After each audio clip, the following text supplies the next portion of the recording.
2026 എല്ലാവർക്കും പുതുവത്സരാശംസകൾ. നമ്മുടെ മുന്നിൽ രണ്ട് ഓപ്ഷനാണുള്ളത്.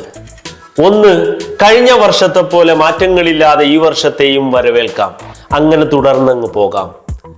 ഒരു കള്ളപ്രചോദനം ഉണ്ടാക്കി ഈ പുതുവർഷത്തിൽ ഞാൻ എന്തൊക്കെയോ മാറുമെന്നിങ്ങനെ ആഗ്രഹിച്ചിട്ട് കുറച്ച് ദിവസം ചില്ലറ മാറ്റങ്ങളൊക്കെ ഉണ്ടാക്കിയിട്ട് വീണ്ടും പഴയ അവസ്ഥയിലേക്ക് ഇങ്ങനെ പോകാം.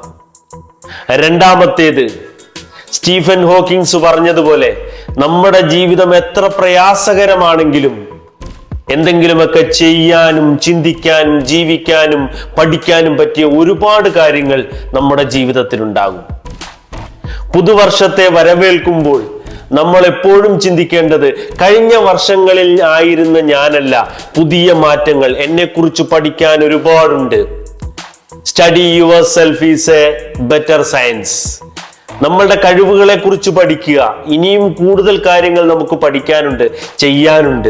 ഈ പുതിയ കാര്യങ്ങൾ നമ്മൾ ജീവിതത്തിൽ പ്രാവർത്തികമാക്കാൻ ശ്രമിക്കുക. ഏറ്റവും ഇമ്പോർട്ടൻ്റ്, എന്തൊക്കെ ചെറിയ പുതിയ തീരുമാനങ്ങൾ എടുത്താലും അത് കൺസിസ്റ്റന്റ് ആയിട്ട് ജീവിതത്തിൽ തുടർന്നു പോകാനുള്ള ഒരു കഴിവ് നമ്മൾ കീപ്പ് ചെയ്യണം.